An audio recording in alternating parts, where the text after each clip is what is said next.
Fenrir, the monstrous wolf destined to slay Odin. Part 1, The Growing Beast.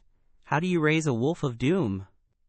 The early days of Fenrir were marked by an uneasy fascination among the Aesir. Born of Loki and the giantess Angerboda, he was not merely a large wolf pup, but an entity radiating raw, untamed power. Odin, ever the seeker of knowledge and foreteller of destinies, had been warned of this beast and its eventual role in the twilight of the gods.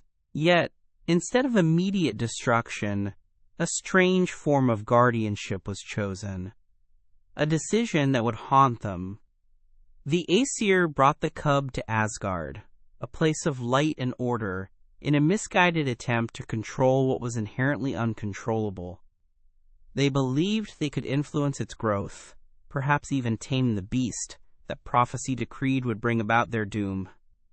This paradoxical approach was born of both fear and a hubristic belief in their own power to defy fate. As Fenrir matured, his growth was alarmingly rapid, not just in size, but in ferocity. Each day he grew larger, his jaws stronger, his eyes more intensely intelligent and wild. The gods, initially curious and even somewhat charmed by the novelty of the wolf, found their attitudes shifting to apprehension. He became too large for their halls, too powerful for their leashes.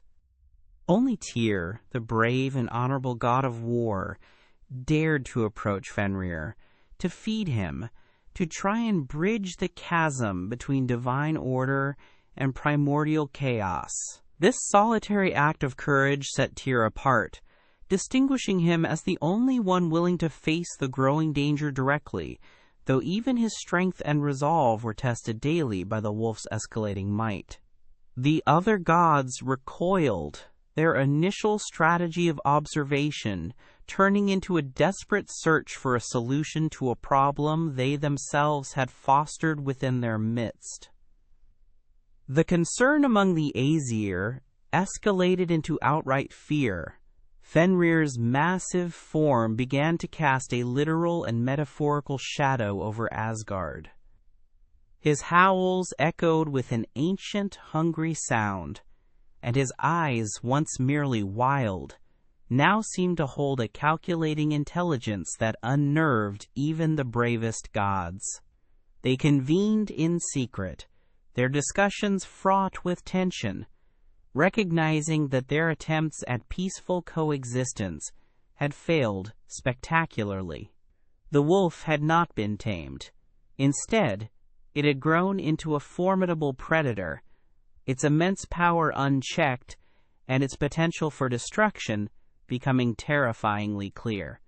The prophecy of Ragnarok, once a distant whisper, now felt like an imminent roar, with Fenrir at its core. Their initial belief that they could control destiny had proven a grave miscalculation, leading them directly to the brink of catastrophe with a creature of their own making. The Aesir desperately sought a solution to contain Fenrir, understanding that direct confrontation would be catastrophic. Their strength alone was insufficient to subdue him without incurring immense losses, possibly even fulfilling portions of the prophecy prematurely.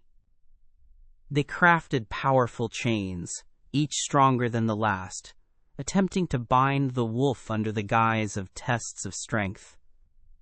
Each time Fenrir, with a mixture of amusement and growing irritation, easily snapped the shackles, demonstrating his continually escalating power. These failures only heightened their anxiety, revealing the inadequacy of their conventional methods. The fear of what Fenrir represented, a force of nature unbound by their divine laws, grew with every broken chain, pushing them toward more drastic and deceitful measures. The initial flawed premise of raising him in their halls had now backed them into an impossible corner, where only cunning and trickery seemed viable. The realization dawned on the gods that no ordinary chain fashioned by their hands could hold Fenrir. Their conventional strength so effective against other giants and monsters, was useless against this singular, monstrous wolf. They needed something extraordinary, something imbued with magic and the essence of the world itself. This understanding marked a turning point from direct confrontation to a more subtle and ultimately treacherous approach. The problem they had allowed to grow within their sanctuary now demanded a solution that challenged their own ethical boundaries. Their attempts to raise the wolf had not resulted in a loyal guardian but a growing menace that threatened the very foundations of Asgard. The responsibility for this impending doom lay squarely on their initial, misguided decision to bring the beast among them, transforming a potential threat into a nurtured terror. Part 2. The Binding of Fenrir. Why does betrayal bite deepest? The Aesir, having failed with all their powerful chains, turned to the Dark Elves, master-smiths and artificers of the most extraordinary kind. They commissioned a binding that was not of steel or iron, but of seemingly insubstantial elements. This magical fetter, named Gleipnir, was crafted from the sound of a cat's footfall, the beard of a woman, the roots of a mountain, the sinews of a bear, the breath of a fish, and the spittle of a bird. These impossible ingredients created a ribbon-like bond, thin and smooth as silk, yet possessing an unbreakable strength derived from the very fabric of existence. The creation of Gleipnir was an act of profound desperation, a testament to the gods' fear and their willingness to employ trickery where force had failed. Approaching Fenrir with Gleipnir, the gods knew they could not simply tie him down. They presented it to him as another test of strength, a challenge to his immense power, but this time with a hint of deception in their eyes. Fenrir, ever suspicious due to their past attempts, sensed the unusual nature of the slender ribbon. He was no fool. The ease with which he had broken the previous chains made the sudden appearance of such a delicate-looking bond highly suspect. He saw the unease in their faces, the subtle shifts in their postures. His intelligence, often underestimated by the gods, allowed him to perceive the underlying malice in their proposition, realizing this was no mere game but a desperate attempt to permanently neutralize him. Fenrir agreed to the challenge, but with a crucial condition. He demanded a pledge of good faith, a sign that this was indeed a fair test and not a trap. He required one of the gods to place a hand in his mouth as a guarantee that if he could not break free, the hand would be forfeited. This demand sent a ripple of fear through the assembled Aesir. To lose a hand to the monstrous wolf was a significant sacrifice, and a visible mark of their deceit. All recoiled, hesitant to offer such a high price for their treachery, revealing their true intentions without a word. The silence was deafening, a stark illustration of their collective guilt and the depth of the betrayal they were about to enact upon the wolf they had once raised. Only Tyr, the brave and honorable god, stepped forward. He understood the gravity of the situation and the necessity of the sacrifice. With a calm demeanor, he placed his right hand deep into Fenrir's powerful jaws. Tyr's courage was immense, born not of ignorance, but of a clear-eyed understanding of the stakes. He was willing to pay the price for the collective safety of Asgard, even if it meant personal mutilation. His act stood in stark contrast to the deceit of the other gods, a singular act of selflessness amidst widespread treachery. Fenrir, perhaps recognizing the true valor in Tyr's sacrifice, accepted the pledge, his powerful jaws closing gently around the god's hand, a silent agreement struck in the shadow of impending betrayal. As Gleipnir was wrapped around Fenrir, the wolf struggled with all his might, but the magical fetter held firm. The more he strained, the tighter and stronger it became, a suffocating embrace of impossible bonds. Realizing he had been truly trapped, A roar of fury and betrayal erupted from his throat. The gods, seeing their plan succeed, cheered, but their joy was short-lived. In his rage, Fenrir's jaws snapped shut, severing Tyr's hand at the wrist. The scream of the god, mingled with the triumphant roar of the wolf and the sudden chilling silence of the other Aesir, marked the profound cost of their deception. The Binding of Fenrir was a victory, but one stained with irreversible sacrifice and a deep, festering wound of betrayal that would never heal. Part 3. Tyr's Sacrifice. What god dares lose a hand?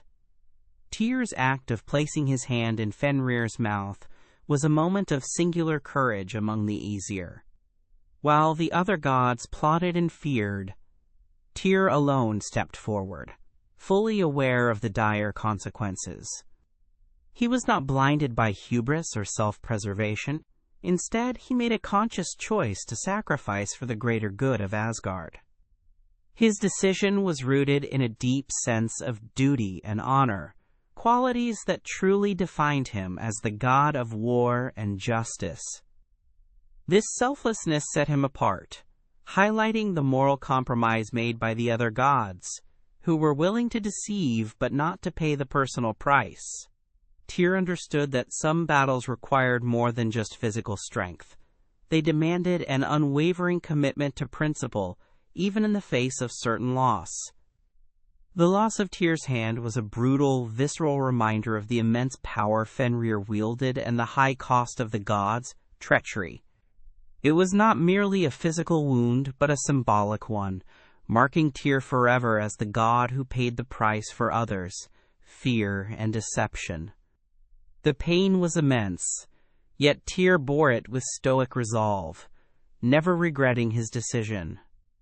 His sacrifice cemented his reputation as the bravest among the Aesir, a god willing to endure personal suffering for the safety of his realm. The severed hand served as a constant, stark reminder of the ethical compromise made by the Pantheon, a dark stain on their otherwise triumphant binding of the monstrous wolf. This wound, though physical, resonated with deeper moral implications. Tyr's sacrifice was more than just a physical offering. It was a profound act of moral leadership. In a moment when all others faltered, he stepped into the void, preventing the gods from succumbing entirely to their fear and leaving Fenrir unbound. His unwavering commitment to the collective good, even at great personal expense, stood as a beacon of honor amidst the deception. This act solidified his position not just as a god of war, but as a paragon of justice and unwavering principle. His bravery resonated through Asgard, acknowledging the necessity of his loss for the greater stability of their world, even as it underscored the difficult choices gods are forced to make when facing insurmountable threats. The impact of Tyr's missing hand resonated throughout the divine hierarchy. It was a stark visual testament to the immense power of Fenrir, a permanent scar on the face of the Aesir's triumph. Every time Tyr lifted his arm, the empty space where his hand once was spoke volumes about the threat Fenrir posed and the lengths to which the gods had to go to contain him. It was a constant, living reminder that even divine power had its limits and that some victories came at a terrible cost. This physical mutilation served as a powerful narrative element, emphasizing the stakes of the conflict and the profound bravery required to face such an overwhelming force, even if through deceitful means. Tyr's sacrifice also foreshadowed the ultimate price the gods would pay during Ragnarok. The loss of his hand was a prelude to the greater losses, the destruction, and the demise that awaited many of the Aesir. It underscored the cyclical nature of prophecy and the inevitability of fate, even for the most powerful beings. Tyr's act of courage, though successful in binding Fenrir for a time, did not alter the ultimate prophecy, but but rather confirmed the harsh realities of their predetermined destiny. His hand, given in trust and taken in betrayal, was a symbol of the fragile peace they had bought and the unyielding nature of the doom that still awaited them. The brave act served as a poignant example of both victory and profound, irreversible loss. Part 4. A Wolf's Fate. Can prophecy be broken? Fenrir's binding was a temporary solution, a desperate delay rather than a true victory over fate. The prophecy concerning his role in Ragnarok, particularly his destiny to slay Odin, remained unbroken. The gods had succeeded in containing him, but they had not nullified his power or altered his ultimate purpose. Their actions merely confined him, ensuring that his immense strength and his rage would continue to fester, growing exponentially with each passing year of his imprisonment. The chains of Gleipnir held him, but they also sharpened his resolve and solidified his hatred for the Aesir, guaranteeing that when he finally broke free, his fury would be boundless and his hunger for vengeance insatiable. The gods could delay destiny, but they could not erase it. The question of whether prophecy can truly be broken is a central theme in Fenrir's story. The Aesir, in their attempts to avert Ragnarok, constantly grappled with this dilemma. Their efforts to bind Fenrir were born of a desire to defy what was foretold, to assert their own will over the dictates of fate. However, each action they took, from raising Fenrir in Asgard to the eventual binding with Gleipnir, seemed only to reinforce the prophecy, shaping the wolf into the very destroyer he was destined to become. Their fear and their countermeasures inadvertently fed Fenrir's resentment and power, creating a self-fulfilling cycle where their attempts to escape fate only bound them more tightly to it. The narrative suggests a powerful, inescapable cosmic order. Fenrir's imprisonment under a rock, with a sword perpetually wedging his jaws open to prevent his world-shaking howls, was a stark illustration of the gods' absolute fear and their understanding that his power, though contained, was still immense. This brutal confinement, designed to mitigate his destructive potential, simultaneously served to fuel his suffering and deepen his hatred. The constant torment, the inability to close his jaws, and the endless stream of venom that formed a river called Van all contributed to the monstrous rage that would eventually consume him. This was not a taming, but a torturous suppression, ensuring that his eventual liberation would be accompanied by an unprecedented outpouring of fury. The gods' actions highlight a recurring motif in mythology, the paradox of trying to avoid destiny. By attempting to prevent Fenrir from fulfilling his prophecy, the Aesir inadvertently set the stage for its precise execution. Their betrayal instilled in Fenrir a deep-seated hatred that ensured his willingness to attack them. Their fear caused them to bind him, which in turn guaranteed his explosive release and his desire for vengeance. The very steps taken to secure their safety ultimately paved the way for their downfall, demonstrating the intricate and often self-defeating nature of defying a predetermined fate. The story of Fenrir serves as a cautionary tale about the futility of fighting against cosmic inevitability. Despite their ingenuity and their sacrifice, the Aesir ultimately failed to break Fenrir's fate. His binding was a temporary reprieve, a pause before the storm. The prophecy remained. The wolf was still destined to break free, to swallow the sun and to slay Odin. The question was never if, but when. The narrative emphasizes that some destinies, particularly those intertwined with the grand cosmic cycles like Ragnarok, are beyond the power of even the gods to alter. Fenrir's story is a powerful testament to the unyielding grip of fate and the tragic irony of trying to escape a destiny that one's own actions inadvertently help to fulfill, leading directly to the foretold cataclysm. Part 5. Fenrir in Ragnarok. when the wolf swallows the sky. The arrival of Ragnarok, the twilight of the gods, marks Fenrir's moment of release and ultimate vengeance. With the world thrown into chaos and the chains of all bonds breaking, Gleipnir too will finally snap. This will be the signal for Fenrir to break free from his long imprisonment. His rage, honed and intensified over centuries of torment, exploding forth like a cataclysmic force. His howl, once muffled and suppressed, will now echo across the 9 realms, signaling the beginning of the end. The earth will tremble, the mountains will shatter, and the sky will darken with his shadow, a terrifying testament to his unbound power and the inevitability of his foretold role in the destruction of the cosmos.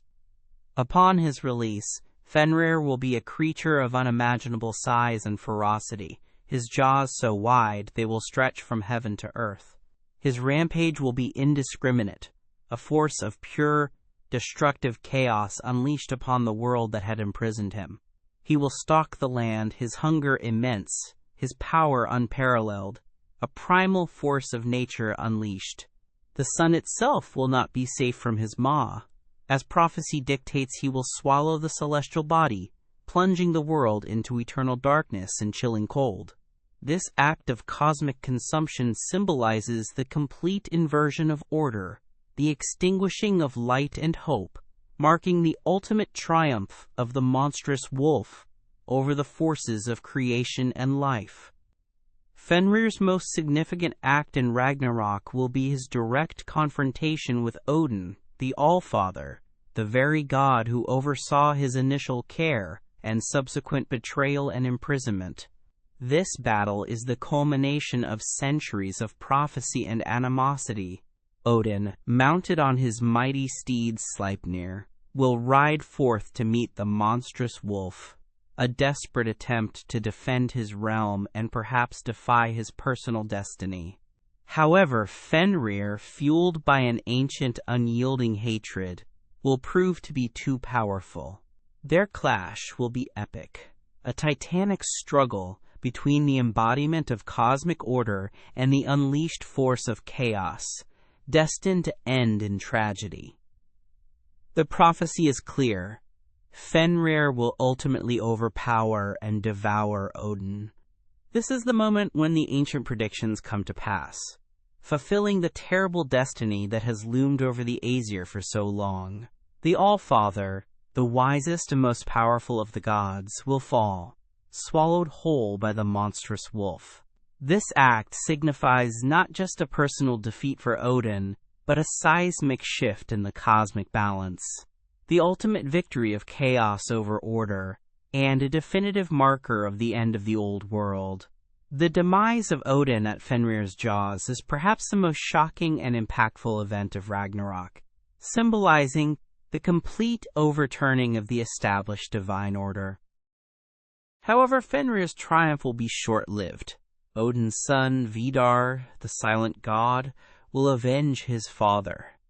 With a special boot forged over centuries, he will step into Fenrir's mouth, tearing his jaws apart and finally slaying the monstrous wolf. This act brings Fenrir's destructive rampage to an end, signaling that even in the utter devastation of Ragnarok, there is a glimmer of a new beginning, a continuity of life and justice, albeit at a terrible cost.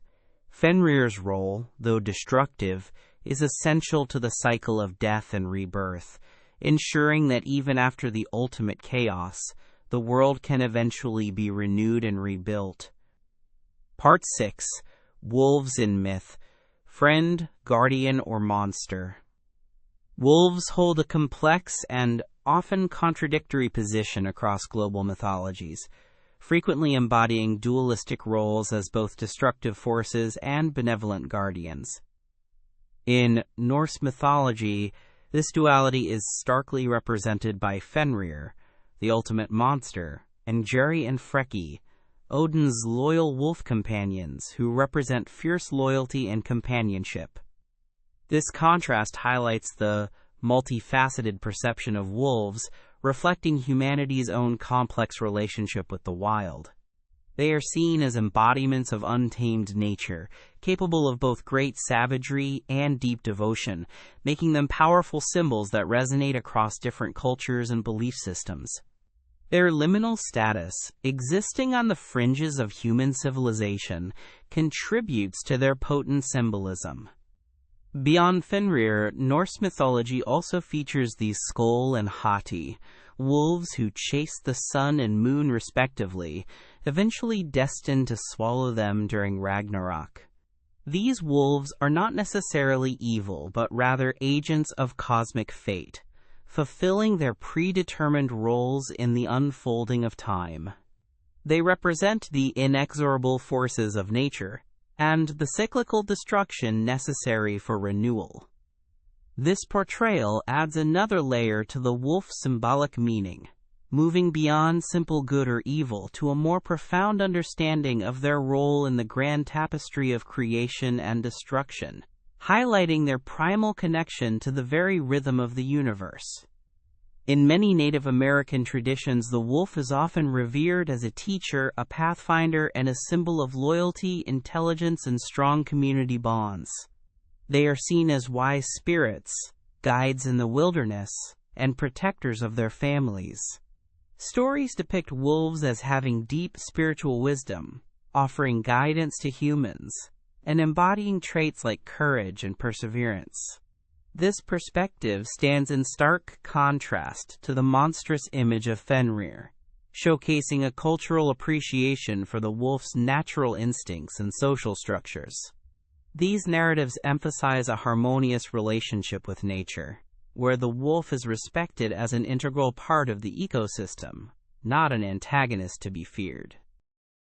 Conversely, in some European folklore, the wolf is frequently cast as a villain, a symbol of rapacious hunger, danger, and the wild, untamed forces that threaten human civilization. Tales like Little Red Riding Hood portray the wolf as a cunning and dangerous predator, a metaphor for the lurking dangers in the forest and the darker aspects of human nature. This portrayal often stems from the historical reality of wolves as threats to livestock and, occasionally, humans, leading to centuries of persecution. This fear-based perception reflects a human struggle to control or subdue nature, viewing wild animals as adversaries rather than integral components of the natural world. The enduring fascination with wolves in mythology reflects their powerful presence in the human psyche. They embody our deepest fears of the unknown and the wild, as well as our admiration for strength, loyalty, and freedom. Whether depicted as a bringer of doom like Fenrir, a loyal companion like Odin's wolves, or a wise spirit guide, the wolf consistently serves as a potent symbol for universal themes: the balance between order and chaos, the wildness within, and the cyclical nature of life and death. Their complex mythological roles offer a window into humanity's ever-evolving relationship with the natural world and the powerful creatures that inhabit it. Part 7. The Wild Within. Why does Fenrir speak to us today? Fenrir's story continues to resonate deeply in contemporary society because he embodies the untamed, primal forces that lie dormant within all of us. He represents the raw, unbridled power that, when suppressed or betrayed, can erupt with catastrophic consequences. His narrative speaks to the dangers of trying to control what is inherently uncontrollable, a powerful metaphor for our own shadow selves. The instincts and emotions that society often pressures us to suppress. When these aspects are denied or mistreated, they do not disappear. Instead, they fester, growing in intensity, much like Fenrir in his chains, waiting for the inevitable moment of release. Furthermore, Fenrir's tale is a poignant commentary on the consequences of fear and betrayal. The gods' initial fear of his prophecy led them to deceit, which in turn fueled Fenrir's rage and cemented his destructive destiny. This mirrors human experiences where distrust and betrayal can ignite cycles of vengeance and destruction. It forces us to examine how our own actions, driven by fear, can inadvertently create the very outcomes we desperately seek to avoid. Fenrir serves as a powerful reminder that suppression and deceit rarely lead to lasting peace, but often exacerbate underlying tensions, leading to inevitable and often violent confrontations. The story also touches upon themes of inevitability and the struggle against fate. In a world increasingly obsessed with control and predictability, Fenrir's unyielding destiny highlights the powerful forces that often lie beyond our grasp. It questions whether true free will exists when prophecy looms so large. This existential pondering resonates with modern anxieties about unforeseen global events, climate change, or personal destinies that seem predetermined. Fenrir's narrative encourages reflection on how we respond to circumstances beyond our control, whether with acceptance, defiance, or a desperate struggle against the tide. Fenrir's imprisonment and eventual release during Ragnarok can also be seen as a metaphor for the consequences of environmental destruction. The natural world, when abused and contained, will eventually break free with devastating force, much like the wolf's rampage that consumes the sun and causes the world to drown in chaos. This interpretation casts the gods as humanity, attempting to control and exploit nature, only to find that it eventually reasserts its power with cataclysmic results. It is a powerful allegory for ecological balance and the dire repercussions of pushing natural systems beyond their breaking point. Ultimately, Fenrir's story endures because it speaks to universal human experiences: the allure and danger of power, the pain of betrayal, the inevitability of change, and the constant battle between order and chaos, both within ourselves and in the world around us. He represents the wild, untamed spirit that refuses to be broken, even in chains. His eventual triumph, however brief, over the established order offers a thrilling, if terrifying, vision of raw, elemental power unleashed. The monstrous wolf remains a compelling figure, constantly challenging us to confront our fears, acknowledge our shadow sides, and consider the true cost of our attempts to control destiny.